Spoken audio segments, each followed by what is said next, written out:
أطلقت وزارة العدل تحذيرا عاجلا إلى عموم المواطنين بخصوص انتشار رسائل نصية احتيالية يتم تداولها في الآونة الأخيرة، تدعي تمكين المتوصلين بها من الاستفادة من إعفاءات مزعومة من غرامات ومخالفات السير التي رصدتها الرادارات التابنة. وأوضحت الوزارة أن هذه الرسائل تعتمد أسلوب التخويف من خلال الإشارة إلى قرب انتهاء مهلة الأداء، محددة تاريخ معين كآخر آجال والذي هو 5 أبريل 2026، وذلك بهدف دفع الضحايا إلى التفاعل معها بسرعة.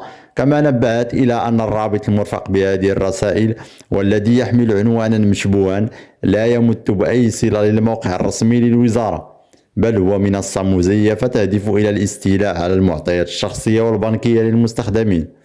وشددت الوزارة على أن المنصة الوحيدة المعتمدة لتسديد غرامات السير هي الموقع الرسمي للوزارة، داعية المواطنين إلى توخي الحذر وتفادي النقر على أي روابط غير موثوقة أو الإدلاء بأي معلومات حساسة عبر الإنترنت خارج القنوات الرسمية.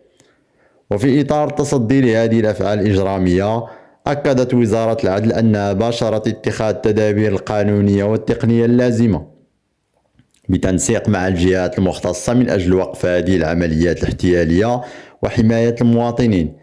كما دعت كل من يشتبه في تعرضه لمحاولة نصب كهذه أو غيرها أو يتوفر على معلومات بخصوص هذه الأنشطة إلى التبليغ الفوري لدى المصالح الأمنية، مع التأكيد على أهمية الاعتماد الحصري على البوابة الرسمية محاكم للحصول على الخدمات القضائية الإلكترونية.